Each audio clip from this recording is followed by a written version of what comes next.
Hi, I'm Trish Ranoni, I'm Rebecca Heron. and we are getting really drunk And reading scripts. just for you. This is Drunk Read read Through. through. Welcome, everyone. I'm so excited and happy to be with all of you tonight. My name's Bria Martensky, and I am the Alumni Relations Officer here at Capilano University. And before I go any further, I would like to begin by acknowledging that the Capilano University campuses are located in the traditional and ancestral territories of the Squamish, Tsleil-Waututh, Musqueam, Lil'wat, and Tsuut'ina nations. I'm delighted to be joined tonight with filmmakers Rebecca Huron, who's at MOPA alum, and Trish Ranone of 180 Sisterhood Productions. Tonight is a very special evening where we get to participate in a table read of the script Red Cape, written by Cap U alum Brandon Tom, who is also with us tonight. So thank you for joining us. So their podcast is called Drunk Read-Thrus, and I'll let them explain it more. So Rebecca and Trish, you can take it away, and thank you again. Awesome. Well, thank you again, Bria, for coming up with this idea. It's pretty awesome to have everybody together. Pretty much Trish and I came up with this idea during the pandemic. We had just kind of moved back. Trish moved back to her hometown, and I moved up with her. And we were kind of thinking, well, what can we do during a pandemic when we can't make movies right now? And was making podcasts, and so we were thinking, well, what's another podcast we can make together? And we sort of thought, well, we have a bunch of old scripts lying around, and we like to drink, and why not put the two together and see what happens? Yeah, and it's pretty much grown from there. And we, you know, earlier this year, we just wrapped up our first season of the podcast, and we're now been recording episodes for this new season. And a lot of this season is actually having guests on, which is pretty awesome, like this. Not as many as this, but we usually will collaborate with other podcasters or other filmmakers or friends who are interested in just coming on and having a fun time, and um, just hanging out together pretty much. And it's a great excuse actually to do that during these times. So it's a pretty fun hang, and there is no kind of rules or anything with this. We kind of just go with the flow. Um, I will be reading the what's called action lines in the script, which are basically all the prose. So the slug line, which is what we call, where it says like interior, exterior, in the place, and then all the sort of paragraph prose type sentences, and then each of you will then read who's reading for your character. So that's kind of how a script read goes. We also, sometimes we will break if we have questions, sometimes not. It's kind of just a fun whatever. Sometimes we'll be like, oh man, it just happens. We just have fun with it. So feel free to again have fun with it. Also, Brandon is here if you have questions about the project and as well, or if you just really hate his writing, feel free to tell him. He doesn't mind. Trust me, I've known him for so long, and we definitely tell him all the time that his writing sucks. I do mind. I'm just afraid of Rebecca. But yeah, so I also like voluntold him to be on this, so he had no choice. So yeah, that's kind of drunk read-throughs. And then this will be recorded. So this will be the first episode of season 2. Just so you all know, you're going to be on the podcast platforms. Yeah, and we also usually upload the video as well to our patrons. Yeah, so that they can watch us read it, not just listen to it. So we're thinking about doing that on YouTube or something. Yeah. with season, when we launch the new season. So follow along at 180 Sisterhood on social medias for all of the updates. Yeah. I have just a quick question for everyone, real quick. Should I block out my screen so you don't see me wincing and like flinching at the pain? Not at your performances, but it's going to be more like me actually hearing the dialogue out loud for the first time and being like, wow, that sounds awful. I think So it'll be me that's flinching at fun. myself. Will that distract people though? So should I? No, that's going to entertain me. I don't know about anyone else. I feel like Okay. that's the best part. I will thoroughly enjoy watching your pain. Yeah. Yeah. You know, We've it's going to never be had- like, We've never had one of the writers on the episode before. oh, it'll be great. It's going to be me being like, you know, at 3 a.m., that sounded great in my head. And then it'll be like, ooh. Do you want to give any direction to the readers, Brandon? Oh, that's a good question. No, let's just go for it and see where it goes and see if what people kind of think the characters were like is what I thought they were like, I guess. And we'll see if it's strong enough in the script itself to come out. We typically read these cold. Trish and I never pre-read these scripts. And I know this script, but most of the time people just send them in and we just read them cold and things happen. So They're always a surprise. yeah.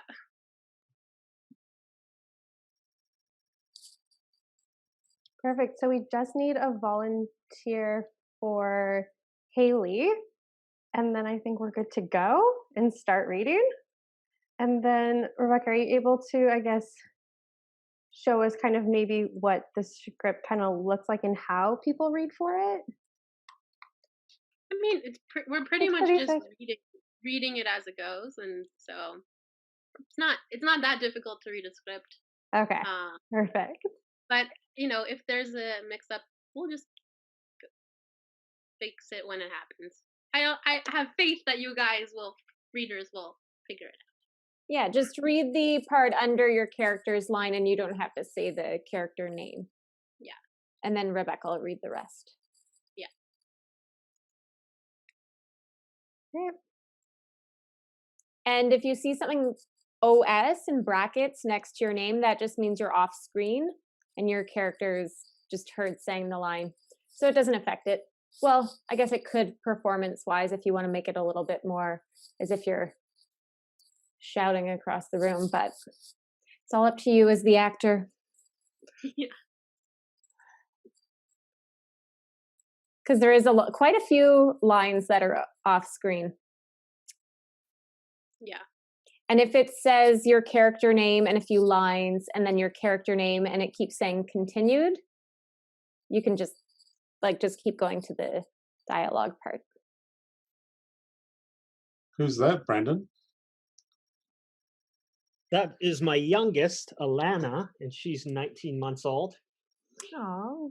And then it's my wife, Bryn. Hi, Bryn. I miss you guys. Hi. Everyone's saying hello. Okay. And because because you scheduled this at 6 p.m., I'm not helping out with the bath and bed routine. So we'll see how it goes. If you must leave for Apologies. children, I understand. I am going to start the fun part of the evening with my drink. What is it? I'm doing a gin and tonic tonight. Oh, fancy. Okay, I think we should be good to go now. I'm gonna start from the top. So Arthur and the Girl in the Red Cape, written by Brandon Tom. Fade in. Exterior, the city, dawn. Rays of light cascade over the bleak, suffocating concrete towers forming the inner city. A man and woman wearing scrubs exit Mercy Hospital. They cross the street to a coffee vendor parked in front of a worn building. Bleached newspapers cover several windows. One window is unobscured and open. Interior, Arthur's apartment. Arthur Kent stares out. His right eye is surrounded by the faint purple-green hue of a healing black eye. His shirt hangs off his gaunt frame. His right hand holds a chipped mug that reads, "Colorist, do it bright." His left is in a cast. An empty bookcase stands vigil in the corner. The majority of the living room space is occupied by a large workstation. On the workstation, the clock flashes 6:30 a.m. Beep, beep, beep. Arthur snaps from his daze. Coffee spills out and scalds his hand. He rushes towards the kitchen, knocking over a box. Dozens of comic books scatter across the floor. They are all the same superhero. The Adventure of Amazing Man. Title: Arthur and the Girl in the Red Cape. Interior: Arthur's apartment. Arthur's at his workstation. He signs onto a Zoom call. Karen Prince's face fills the screen. She has a sympathetic and kind disposition. Karen. Morning, Arthur. How are you today? Good. Well, Last session, you said you were still experiencing some pain when you tried to sleep. Is that still occurring? not as much. I'm doing better. I'm actually going to do some work today. Oh, so soon? Yeah, it was a favor for Scott, the writer. He wanted his core teams to do it. I kind of owe him my career, so. Are you going into the office then? Oh, no. No, they're going to send me a print. I'm only doing one panel, and it's going to be framed and part of the gallery exhibit the company is promoting. Oh, comic books get galleries? Not usually. It's for the 1,000th issue. It's a milestone. That's great to hear. I'm glad things are improving for you. Yeah. No problems here. I'm great. Arthur gives the biggest, sappiest grin. Interior: Arthur's apartment. Insert computer screen. A courier delivery site. The page says, "The package is in transit." Arthur refreshes the page. The package is delivered 9:20 a.m. today. Arthur looks over to the clock at his table. Insert clock. 9:22 a.m. He peers over his laptop to the suite door across from him. Interior: Arthur's apartment hallway. A door with the number 1103 opens. Arthur peers down the hall. POV: a cardboard tube is lying in front of suite 1102. Arthur's look says it all. Son of a beach! Arthur tries to move forward, but his upper body lurches. His legs don't move. He glares at his foot. Concentration racks his face. Nothing. He's stuck between the threshold of his apartment and the hallway. Arthur closes his eyes, breathes in, and forcefully leans forward, forcing his body to take a step. His foot impacts on the carpeted hall. Thud. POV: the hallway has become a vertigo nightmare. The hallway twists and bends. Arthur loses balance and sways to the left, banging his cast against the wall. Recoiling in pain, Arthur tumbles back. He widely reaches out and clasps the doorframe for balance. Arthur POV: darkness begins to creep into frame. Arthur begins to pass out. He twists back into his suite. Interior: Arthur's apartment. Slamming the door and collapses. Black. Interior: Arthur apartment later. Arthur rouses from the floor. His mind quickly recalls that what happened. He glances at the workstation clock. Insert clock. 10:40 a.m. No. Arthur rises on his hands and knees and gets to the door. He peeks his head out. Interior apartment hallway. Moments before.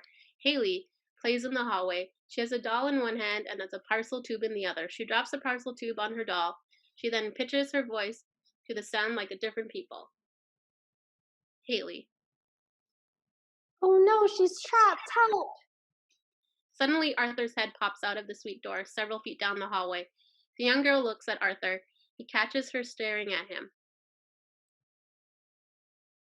Hi. Arthur gives a weak smile. Hi. Beat. Don't touch Becky. Haley points to a doll covered by the tube. She then runs around the corner. Suddenly, Haley jumps from around the corner and a red cape flutters on her landing. She strikes a very heroic pose. Have no fear, I'll save you. Haley mock flies over to the doll and lifts the tube package over her head. By Neptune's beard, this is heavy. She throws the tube package away. Arthur winces when it hits the ground.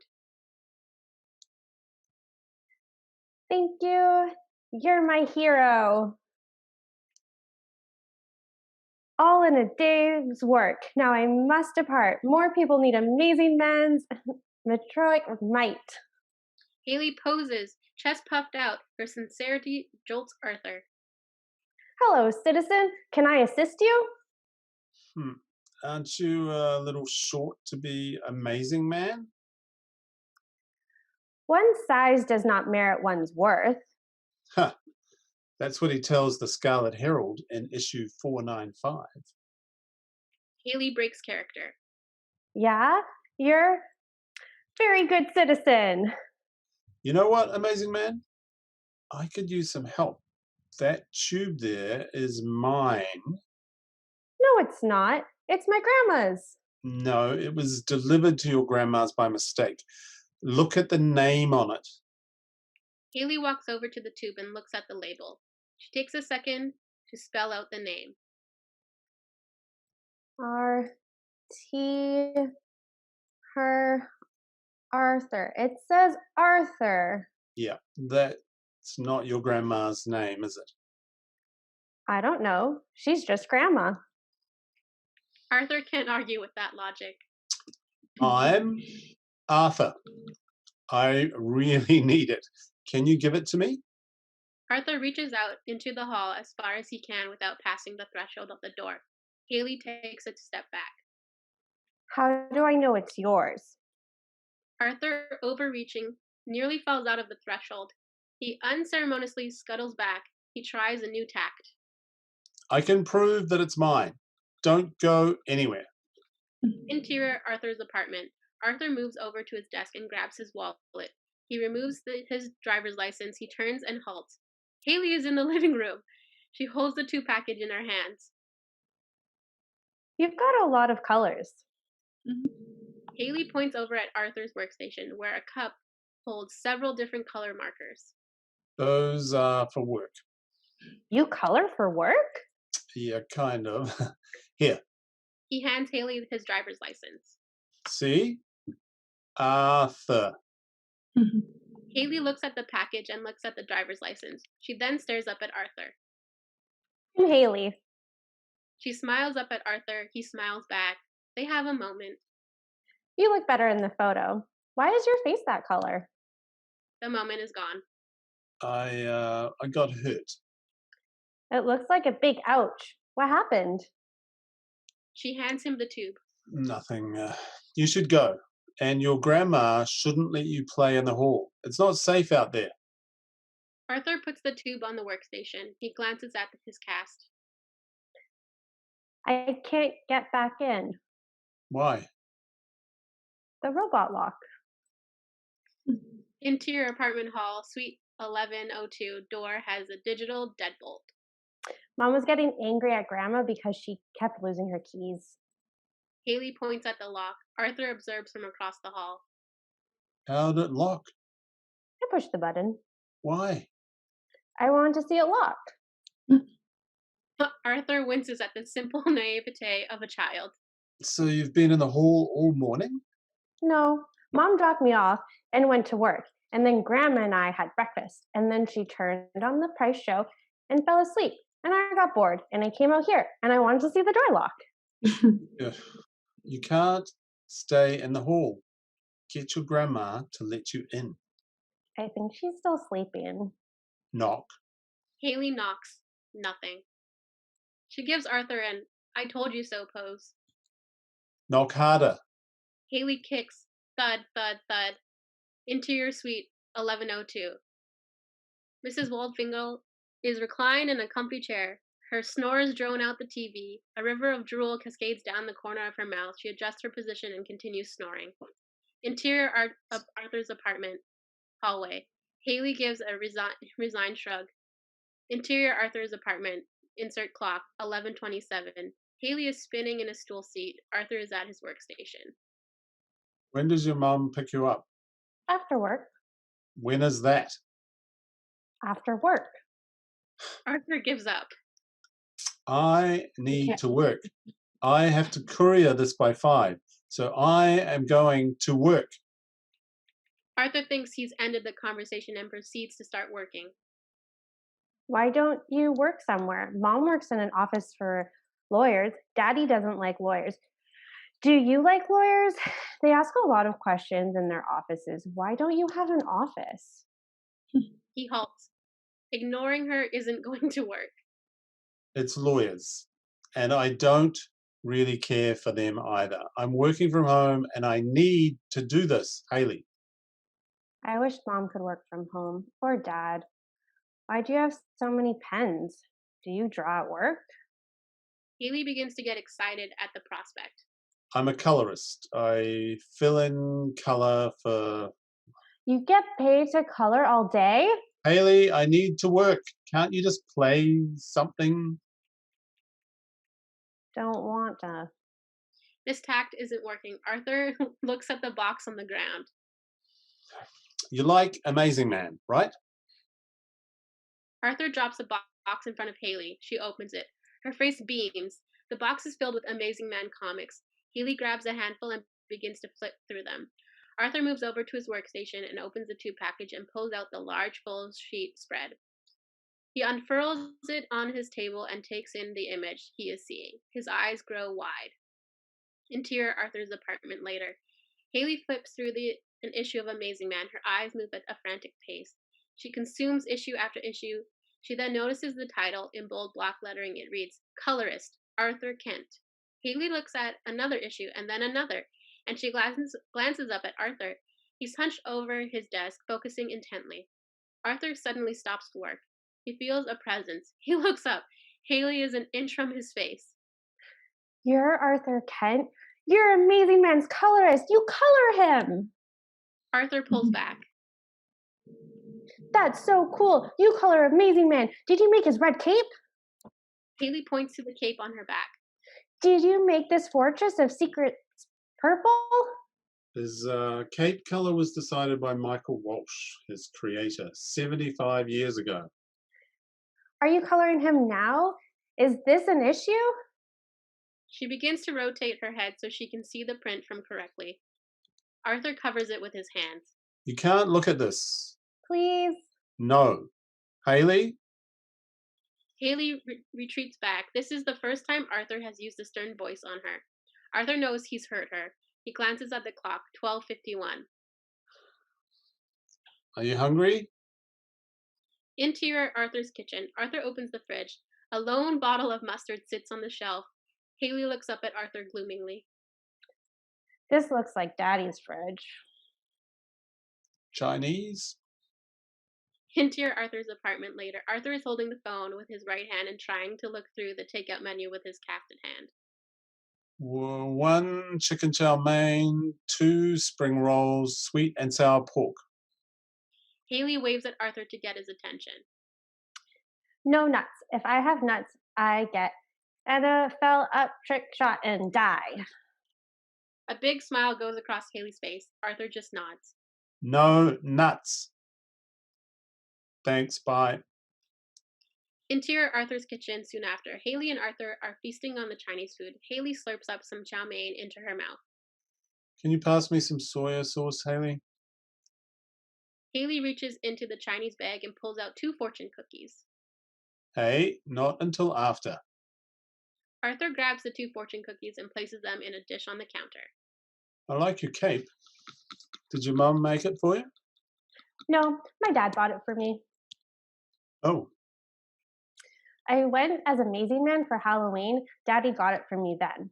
I'm going to tell him about you. He'll be jealous. He gets really jealous sometimes. Arthur is a little put off by Haley's candor. The two eat in silence. Why did you get all weird and fall? what do you mean? In the morning, you were at your door and then you got really goofy and fell and slammed the door. I saw it. Oh, I have trouble leaving. It's difficult. Are you sick? Haley becomes alarmed. She lifts her shirt over her nose and mouth like a gas mask. No, I am not sick. I just don't leave my apartment. Okay? Haley knows she's upset Arthur, but doesn't understand why. Arthur feels a bit guilty. What would you do if there's a fire? I guess I would burn. No, I wouldn't let that happen. I'd rescue you. Haley tosses her cape over her shoulder. I will always defend the weak. Arthur can't help but warm to her optimism. Interior Arthur's workstation later. Arthur places his pen down. He looks at his work, then to the clock, which reads 3:23 p.m. He looks over to Haley, who is sitting on the floor reading a comic. Haley glances up at Arthur and waves. All done. How are you doing? You're missing an issue. No, I have a complete set. What issue are you on? Attack of Professor Perel, number 899. But you don't have number 900. I see only number 901. I have that one. Jack Holmes signed it. I think I stored it separately. Hold on. Arthur gets up and walks towards his bedroom. Haley places her comic down and moves to the workstation. She pulls herself onto his stool and peers over his work. Haley's eyes dart back and forth. Quick flashes, a limp hand covered in blood, a crumbling city, a tattered red cape. Full reveal, Amazing Man, battered, broken, and bleeding. The text reads, The Death of Amazing Man. Interior Arthur's apartment, same. Arthur walks into the room looking at his issue of number 900 out of Amazing Man. You'll have to tell your dad you know a guy who knows editor Jack Holmes. Crunch. Arthur looks down to find his foot on a torn sheet of paper. It's the print. Shocked, he stares at his workstation. The print has been torn apart. No, Haley, what did you do? Arthur looks over at the door, which is askew. He runs to it, but stutters to a halt at the threshold. Interior apartment hallway. Haley is sulking down the hall to suite 1102. Haley! She turns to him, tears in her eyes. Why did you do that? You can't kill him. I didn't. I just color it. No, you're doing it. You made him all red with blood. You can't kill Amazing Man. Haley, he's not real. He's not actually dead. They won't make any more comics if he's dead. And Daddy will be sad. And then we won't buy comics on Saturday. And that's when we get to see Daddy. I see him on Saturdays. And that's when we buy comics. Realization dawns on Arthur. Haley, I'm sorry. Arthur tries to walk over to her, but he is swathed and grabs the door frame. Haley notices. I hope you never leave. You're a bad guy. You look like one. And you do bad things. You ruin things. I hate you. Room 1102 opens, and Mrs. Waldfogel looks out. Haley runs past her and in. Mrs. Waldfogel stares up at Arthur. She was playing in the hall. I didn't think it was safe. Mrs. Waldfogel is still glaring. She shouldn't have been out in the hall. Don't fucking stare at me. He retreats back and slams the door. Arthur's apartment. Arthur slouches down against the door. He's alone, surrounded by his tattered work. The bowl on the counter has only one fortune cookie in it. Arthur's apartment later. Arthur tries half-heartedly to tape his work back together. Frustrated, he gives up. He begins to collect the issues of Amazing Man Haley had scattered across the floor. One issue is open. Insert comic panels. Amazing Man in distress. Arthur's eyes focus on the comic. Amazing Man is battered and bruised, but he heroically lifts a massive building that would have crushed innocent victims. Amazing Man. Our greatest feat is measured against our greatest fall. Interior apartment hallway flashback. Arthur is walking up a flight of stairs. He casually glances down the hall as he turns to walk up the next flight. POV. A hooded man casually walks by a suite door and turns the handle. Locked. He moves on to the next door. It opens. He glances up and stares at Arthur. Amen. Arthur's not buying it. There a reason you tried that door first? You got a problem with me? The hooded man begins to come at Arthur. Arthur backs into the railing of the stair. The man is on him, but he breezes past, looking down, avoiding Arthur's glare. I don't need this. I'm out of here. He brushes past Arthur, who flinches. Biatch. The hooded man begins to walk down the stairs. Arthur catches his breath. He turns and follows the hooded man. Hey, how did you get in? Who let you in? The hooded man stops. Arthur catches up with the hooded man, abruptly turns and swings his fist. He hits Arthur in the eye. Arthur tumbles and flails wildly, trying to protect himself. The hooded man kicks, crushing Arthur's arm to the floor. Arthur screams in pain. He folds into a fetal position. Stop! Please don't hurt me. The hooded man stops. He roots through Arthur's pocket and takes his wallet and pockets the cash from it. He drops the wallet on Arthur. Don't forget this, hero. The hooded man flees. Arthur is moaning on the stairs. Interior of Arthur's apartment, present. Arthur's hands begin to shake. He tears the comic in his hands in half. Then, in a flurry, he begins to destroy all the comics around his suite. He hastily gathers all the shreds of debris into a box and heads for the door. Interior apartment hallway. Arthur tosses the box into the hall. It slams against the wall, its contents spilling out. Arthur moves to slam the door, but he hears a screaming. Mrs. Walfogel.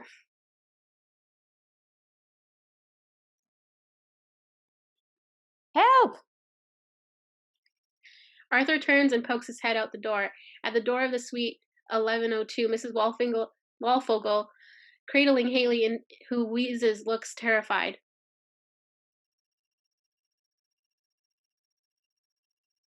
Oh, she's swelling. She can't breathe. Arthur frantically looks up and down the hall. Help! We need help! No one. Arthur takes one step out of the door and freezes. He can't move. Mrs. Walfogel's cries drone into the background. Arthur's heartbeat becomes a pounding beat rippling through his head. The hallway begins to sway like the deck of a ship at sea. His visions begin to fade. It's getting darker, darker, nearly black, black. A vibrant red cape emerges from the darkness. It swirls, revealing Haley, who smiles. Have no fear, I'll save you. Arthur rises himself from the floor. He crosses the threshold and runs over to Haley. Her throat has swollen up. She's unconscious. Arthur quickly inspects her body and notices something collapsed in her hand. He pries it open. It's a fortune cookie with a bite taken out of it. I called an ambulance. They take too long. I know. He scoops up Haley and rushes to the stairs. He's running full speed. He runs past a courier, almost toppling him over. Exterior outside apartment building. Arthur, clutching Haley, bursts out to the exit. He quickly runs to the edge of the street. All that separates him from Mercy Hospital is a busy lane of traffic. Traffic is moving against him. Without delay, Arthur races across the street. He dodges traffic. Cars honk their horns. One almost takes him out. He makes it. Still running at breakneck speed, Arthur glances back. The traffic is a blur of vehicles. He should not have been able to do that. Arthur reaches Mercy Hospital and enters the emergency door. He's swarmed by nurses who take Haley from his arms. Everyone is so busy with Haley they don't notice Arthur begin to sway. He faints, hitting his head on the floor, tiles, black. Interior hospital room night, darkness. The distinct sound of a heartbeat, followed by a mechanical beep, beep. Arthur opens his eyes. He feels his forehead where there's a massive bump. He looks beside his bed. Haley is asleep in a chair. Arthur smiles. Sarah enters the room. She rubs Haley's head and looks over at Arthur. She didn't want to leave until you were okay. I'm Sarah, Haley's mom. Can we talk? Yeah. She made you this. Sarah hands Arthur a piece of paper she was holding. It's a crayon drawing of a man with a purple eye and left arm in a cast, wearing a rape cape and looking heroic. The title of the drawing is My Hero. Fade out. Coda. Arthur's apartment. Arthur is at his workstation, hard at work. There's a knock at the door. Arthur smiles and answers. Haley stands beaming.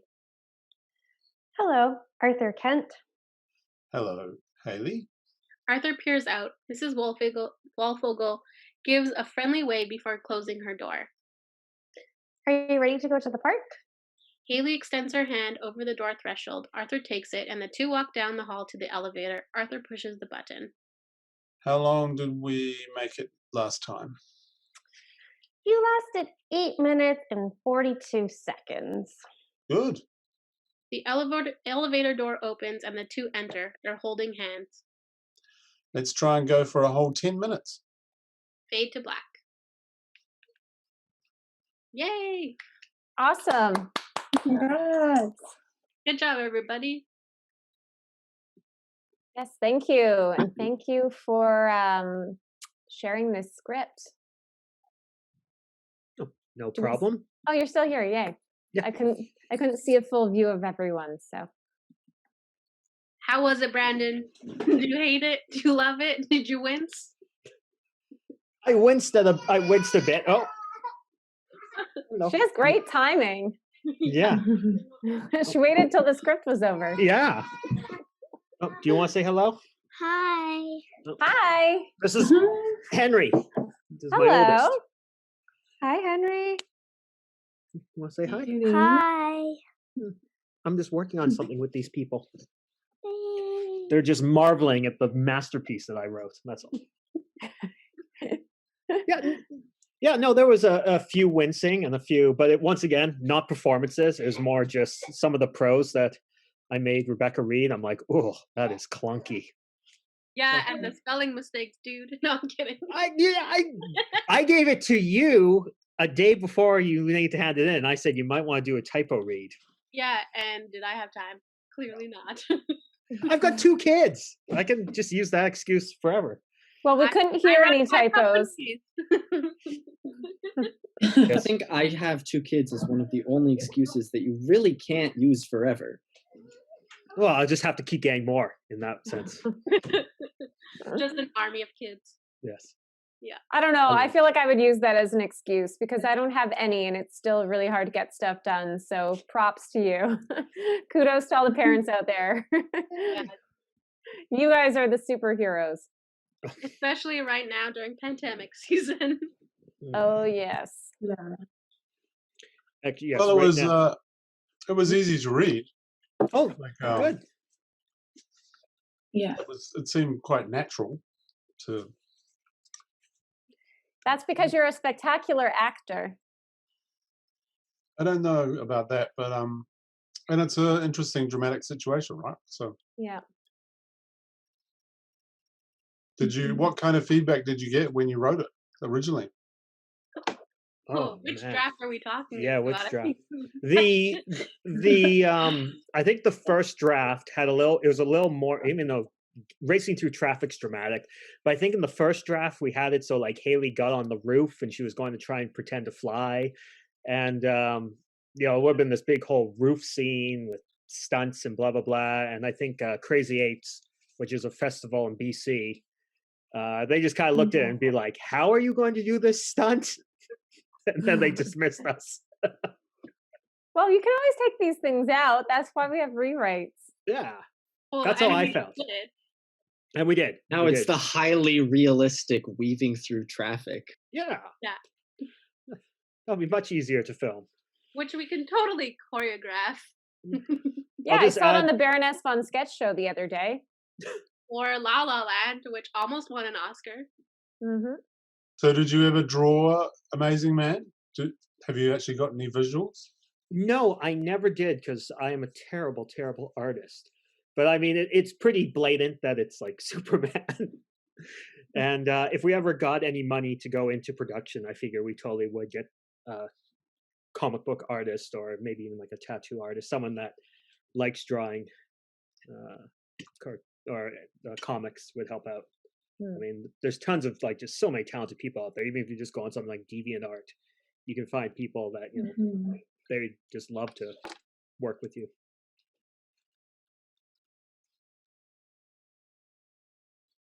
Is that a sword behind you?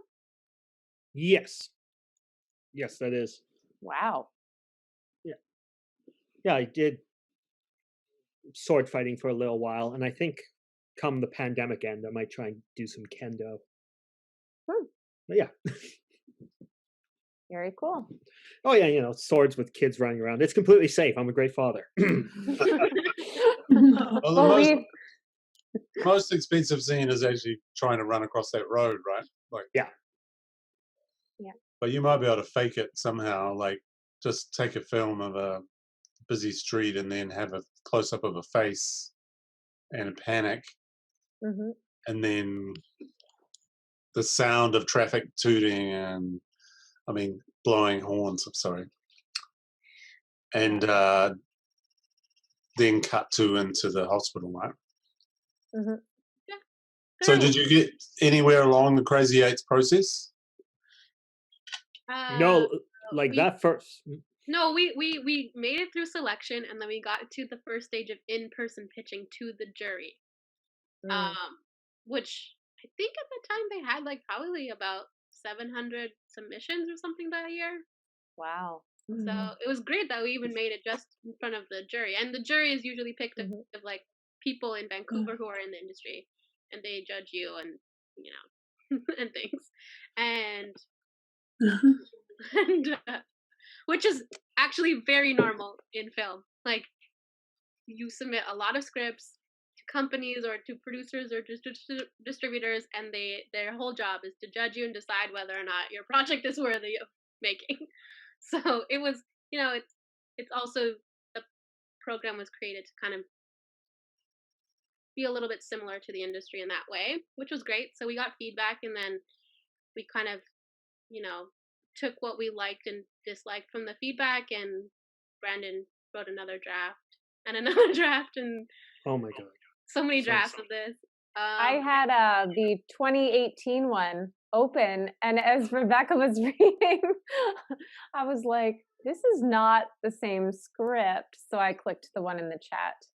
So somehow I ended up with your. You ended up with the last draft before this draft. Yeah, Yeah.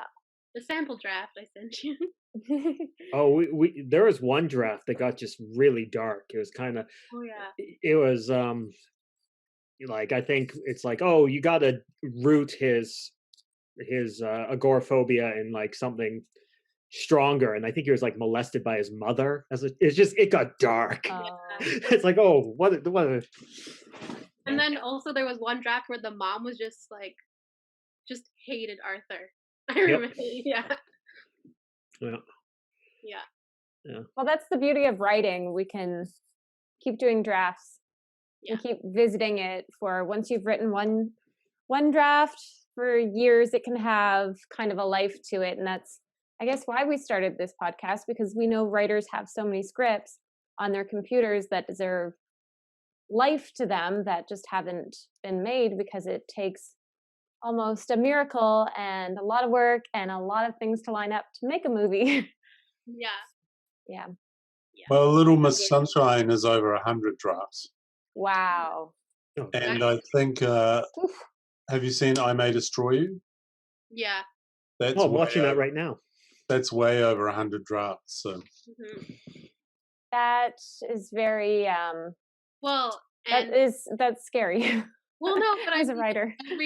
as a writer on like a feature and series, if you're show running, etc., like you're writing the script until you shoot it. Like oftentimes on set, the writer's there or the showrunner's there, TV, and let's say production decides they didn't get a palace, they got you a mine. Now the writer has to go and rewrite that entire script to make it set in a mine, but still convey what that script was supposed to convey thematically and things. It happens a lot. I know it sounds weird, but it does. Yeah. So yeah, the poor writers, they get shat on a lot. I always wondered how with soaps, like soap operas, how the actors do it, because they do, like, everyone says, oh, soap acting, it isn't good, but from my experience as an actor, before I go to set, I need to rehearse. Like, I need to attach movement to it for the muscle memory to make it stick. If I was given 50 pages and then the day you get to set and I just learned 50 pages overnight, and then I get to set and they're like, by the way, we did rewrites last night. Here you go. Go out there and perform. I have so much respect for them. I know, the writers and the actors. Crazy monologues, like oftentimes it's like the end of the world monologue, and it's 5 pages long. I don't know how they do it. I hear weird stories about actors like putting up Post-its all over set sometimes, because they get, just sometimes there's certain scenes where it's been rewritten and they can't learn it. I've never seen anyone do it, but I've heard the stories. Yeah. In Lord of the Rings at the Council of Elrond, Sean Bean is actually reading that speech off of his lap because they had rewritten the scene so many times, and he just got there that day. Wow. Amazing. I have to go look that up on YouTube now. I know. Well, it's a little easier to cheat than the theater because you just Yes. have the lines slightly off script. Or I think there's a famous one where they actually just put them on the face of the actor so that they could look at them and just read them. That's Like a awesome. teleprompter. Yeah. I feel like some actors do have teleprompters in theater. It's just hidden in the music box. Really? Yeah. Or it's Hmm. just a lot of improv sometimes because when you blank out, someone has to catch you up there. And that's why it's good to have a good scene partner because Yeah. they have to feed you something that then makes sense with their next dialogue. I've done some theater where one of the actors didn't like, she was the producer's wife, and it was her first experience as an actor. She wanted to be an actor, so he put her in the play, but then she didn't know her lines, so it was really hard to or she would like make up stuff, but it didn't match what I was then supposed to say. So it was really tricky being in front of an audience and improving. It was not good. You definitely want to know the dialogue. Yeah. For theater. That's when the pressure is on. Well, and then musical theater, that's just on a whole other level. Add music and singing and dancing. Yeah, that's pretty That's a amazing. lot. Too much. I've But never How done amazing. did that. But I can. how did people find the dialogue? Did they believe a 5.5-year-old girl was speaking? Yeah. Yeah. Oh. I actually that was one of that was one of the things that I noticed actually was how believable and real the dialogue felt. I really believed the relationship between Arthur and Haley. Oh, thank you. Whew. Oh. I was very impressed. This is my first time reading a script ever, and while I was reading it, I was tearing up at one part when she was sad. I kind of felt that emotion. I got really invested in her character, and I felt that. So that I think is pretty special in the Oh. writing. You did really good reading if that was your first time too. Thank you. And thank you. Yeah, good. I'm glad. Yes, I know which moment you began to tear up. I'm like, yes, that's what I wanted. Hopefully I can get a 5-year-old girl on set to cry like that. It's my dream. Just tell her you'll take away her iPad. True. I have a 5-year-old niece. Mm. Or you could use the word monster. That tends to scare them. I've learned the hard way. Oh man, you should tell that story, Trish. It's pretty funny. Oh, well, she was sleeping over a few months ago and she wouldn't go to bed. And she plays this like, now I'm in bed. Now I want another snack. Now I need my snack that I get when I get into bed. And it was like midnight or something at this point. So I'm like, okay, the sleep monsters are about to get us. They come out at midnight. I thought it was a great idea. She was terrified. Oops. Yeah. Lesson learned. Never mention monsters. Literally screaming at night because she was so terrified. Isn't there a Disney movie called Monsters or a Pixar movie? Monsters Kids Inc. watch? Monsters Inc., but it's fun and they're not that scary. They all get saved and the bad guys get dealt with. Well, I didn't There's the even one say that that has the the sleep Sandman monsters in were it. scary. I just said they come and get you if you don't go to sleep by midnight. Yeah, they come and get you. Yeah, that's Yeah, scary. that's one way to get a kid to go to sleep is stress them The out. boogeyman comes to get you. Yeah. Guys, I am not a parent yet, okay? I am learning. I am slowly learning. I'm still scared of the boogeyman. Like, Same here. it's like you like go to bed and you turn all the lights off and you're like, Oh yeah. okay. Oh and you god, just, yeah, like, I could never jump keep onto up the with his bed. dancing. I moved into a new house during the pandemic, and my house is 135 years old. And Creek. huh? Creek. Yeah, lots of creeks, but also the house was originally run on coal for heat, and so there's this entire crawl space in my basement that's just like a dirt box, and it's the creepiest thing ever.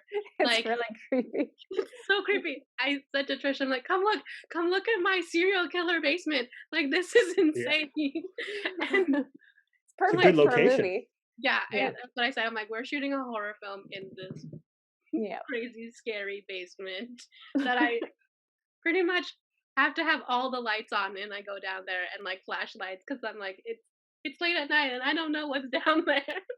I wouldn't even go down late at night. What are you thinking? Well, you know, when you have to, you Yeah, have that's to. how horror movies start. I know. Exactly.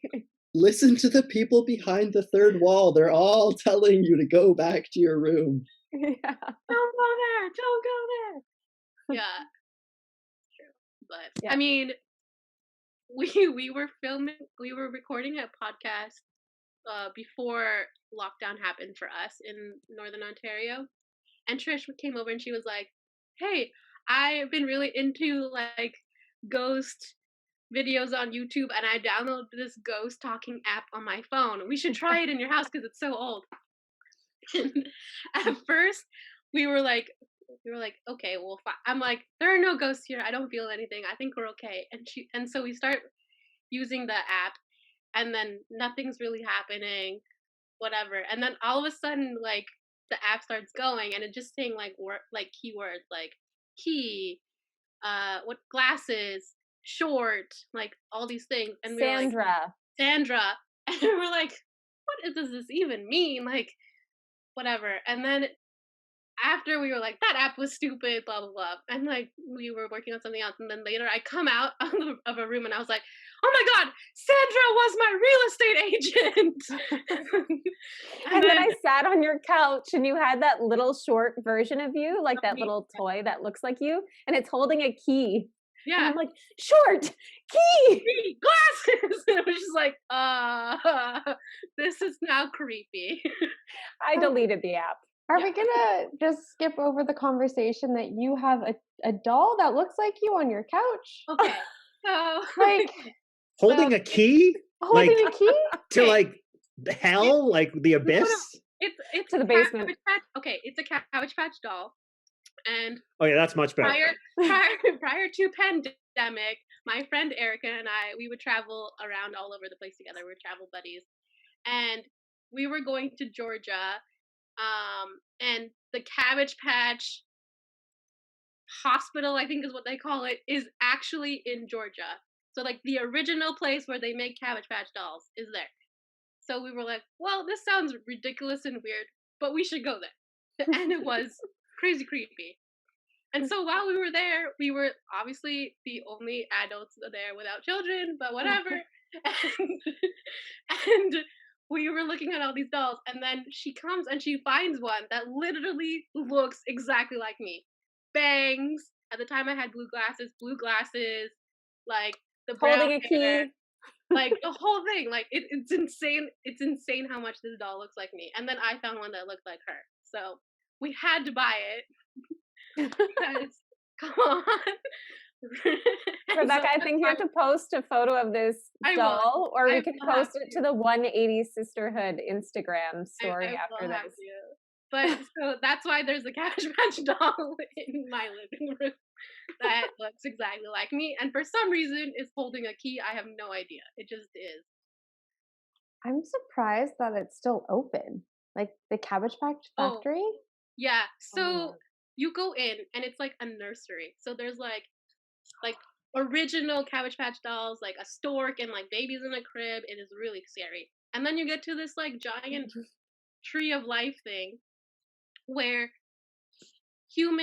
a human nurse is like, okay, children, does anybody want to see a Cabbage Patch be born today? And I'm like, this is scary. This is scary. And then all of a sudden, this tree starts glowing.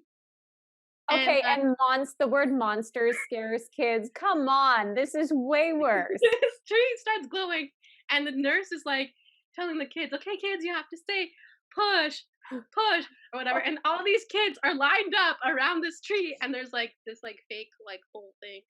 And yes, thank you, David, for sharing Babies at General Hospital and the chat. And the kids start pushing, and then this like doll pops up out of the tree trunks And it's like, and now this baby is born, and we shall name this baby blah blah, and here's a certificate. And then they go and put this doll in a nursery, like baby nursery thing, and all the kids were loving it. And me and my friend were sitting there going like, we just witnessed the end of the world. Like, what is happening? Oh, it Did looks you join beautiful. a cult? Yeah, it's basically a cult. It's but for children. But Yeah. it does look beautiful. There's if you look in the chat, there's the link. Thanks, Mhm. David. And it's, I would definitely love that as a kid. That looks like Disneyland. Yeah, it's crazy. There's no rides though. It's just go look at a doll being born and get your parents to buy one for you. That's awesome. Yeah. So how did we get to this topic? When we were in Oh, North because Carolina, we there was went. a ghost. There was a ghost that was talking about this doll that's in my house. It's America, though. It's full of weird things. Yeah. We went to North Carolina. That's one of the tobacco factories. So you can go on a tour of the tobacco factory. So in the old days, when you left, they would give you a packet of cigarettes. But Oh. opposite the tobacco factory, is just a big, huge graveyard. It's Oh, just- no way. It's Yeah. like, this is where you're going to end up. We're just letting you know. Here's your cigarettes. Have fun. But it's interesting. a The little guy it's Jay Nabisco is one of the big tobacco people. Oh. But his grandson, and he died of emphysema, but his grandson is a huge anti-tobacco advocate who basically took them to court. So, but yeah, Drama. but you can still go on the tour, because when in the old days, everything could be sponsored by cigarettes and tobacco, right? It was on everything, like on cars, and so That's right. yeah, sports teams were sponsored by cigarettes. So my question for Natty is, how did that, because you worked in advertising, was that a big part of things? And were you there for that switch and transition when it became illegal? No, I wasn't around for that. I then moved on to illustrious careers in other things like detailing vehicles, tour guiding, retail, the window dresser, you name it, I've done it. And then I started social media again in 2009. I started with it again. So that's what I've been doing off and on. While I was working for TELUS, I actually taught social media to TELUS employees that really didn't know too much about it and what to do. And yeah, so it's been very interesting. And it's changed a lot too since 2009. It hasn't. The principles are all still there. So if social media is there to entice you to do something, basically advertising was there to entice you to do something as well. It's just a different format. It's more digital now than it used to be. Used to be that it was part of a campaign in a magazine or newspaper or TV or radio, but now it's a free for all because so everybody has access to it. So it's just slightly different, but the principles of how it works is exactly the same. It's trying to make people do something like purchase. Yep. Or click on your film link, or I love that. Yeah. I love it. Well, it's like social media is, it's like me trying to like express who I am as an individual, and then it's just like, no, you're trying to sell someone something. Don't give me that. Like you're selling yourself, like what you do. So basically, you're selling. Like you're enticing people to actually come into your world. Is basically what it is. So. And it's true. Once you see people get a lot of followers, then they team up with the brands, and then they directly are selling something. But what's hilarious is way back in the before social media, an influencer was always the person on your block, the person in the moms group, the person where everybody went for advice, like, oh, where do you go for dinner? Oh, what do you do? Where did you buy that? That was an influencer from way back. That always existed. Except for now, they coined it this big thing and they have this brand money behind it. And they've created these jobs to entice more people to buy things for their brand. That's right. So years ago, when someone was like head of the PTA and selling Tupperware, she was like Exactly. the original influencer. Exactly. Had all the moms on the block buying the Tupperware. Exactly. Or when somebody like a person in the neighborhood who you'd go to for like, hey, where did you buy this? Or where did you buy that? That person was an influencer because they're getting somebody else to also purchase what they've got.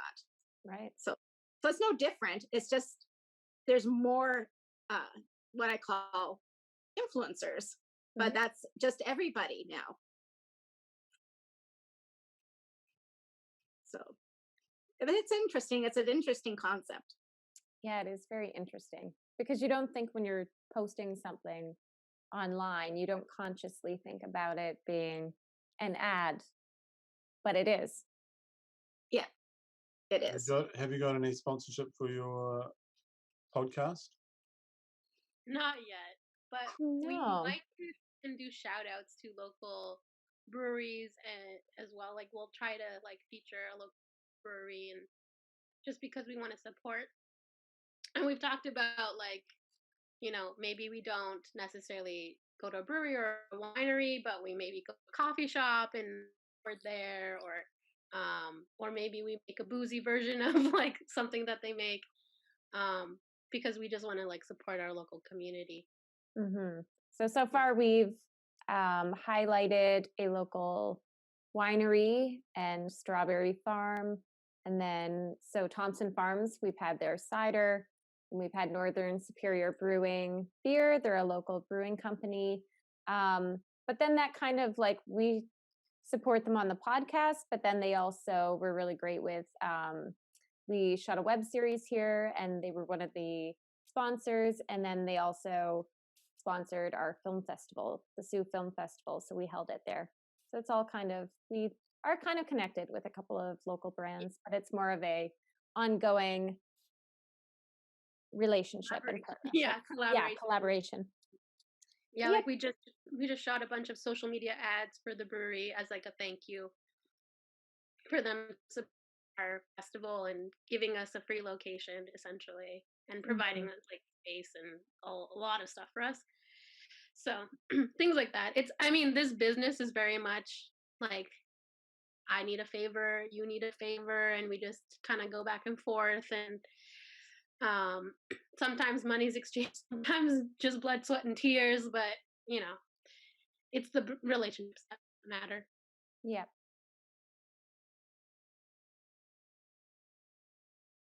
I was always terrible at that, and that's why I'm here. Yeah. But now you're a dad, so Yeah. And I've got a rich wife. Yeah. Which is very funny because when I first met Brandon, oh god, like how old are we now? Old. I don't even know how long it's been since. Almost. No, you were like 18. You were like 17. Right. You were I right was out of high 17. school. You were So 17, like 15 yeah. years. 15 years. We've known each other. That is Yeah. crazy. Brandon's like first week he was like, if filmmaking doesn't work out for me, that's fine. I'm gonna marry my high school sweetheart and she's becoming a doctor. So I got it made. That's like literally the first thing you say to people. And now he has. That's awesome. Yeah. You predicted your future. It was his backup plan. But look at both. You are being celebrated tonight as a film writer. Oh, thank you. So it's all both options can happen simultaneously. Yeah. Yeah. You should still try and make this one. I really want to. You should. You should. And you could even do it as dark as Cruel World. Have you seen the blurbs for Cruel World? No, I haven't, Disney? but now I'm interested. It's the most darkest Disney has ever come up with because it's all based on Cruella de Vil. Oh yeah. But it's all on her side and how she moves through it, and it's shot dark. Cool. Like very dark. Oh, that sounds awesome. Yeah, so it's going to be very. I don't think I would go dark with this one. We've No, I had wouldn't. Generations of Dark, and then all of our friends in the film world were like, you guys are, please don't make this. So Yeah. I think we still have to have some of that comic book feel that Amazing Men brings to the table in the final like scene. So. Get Ryan Reynolds to do it. Deadpool. Yes, Ryan Reynolds has enough money to do it. Just get him to Yeah, executive produce. our movie. And I do have an in with him. So there we And go. his daughter is the perfect age to play Actually, Amazing really? Man. yeah. You could rewrite it as the Mint commercial. I'll I get gotta go, everyone. Nice. Thank you. That was a lot Thank of you fun. so much for Thank you for your joining. reading. Thank you Awesome so much meeting for you. reading. Thank you for reading. Take care, and yeah, I'd love to come to another one sometime. Oh, Sure. great. Excellent. Keep in touch. Yeah. Bye. Bye. Bye. Bye.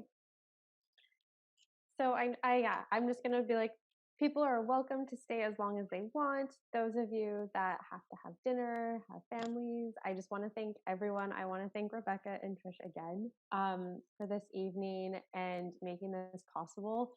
This was a lot of fun, and I hope everyone else enjoyed it as well. So thank you to both of you so much, and thank you, Brandon, for letting us read your script.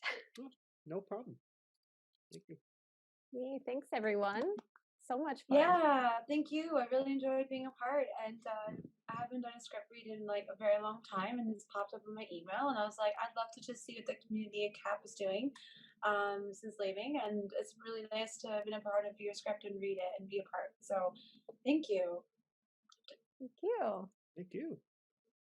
Awesome. Thanks. Do you guys have any questions? Some of you who haven't asked any questions or anything for us before we just start talking about randomness and catching up. I don't have any questions, but I am part of the Requires Food gang, so I'm gonna sign off now. But great script, Brandon. That was a lot of fun to read, actually. Oh, Thanks thank for this, you. guys. Bye. Bye. You're listening to Drunk Read-Throughs. Drunk Read-Throughs. Drunk Read-Throughs. Okay, bye.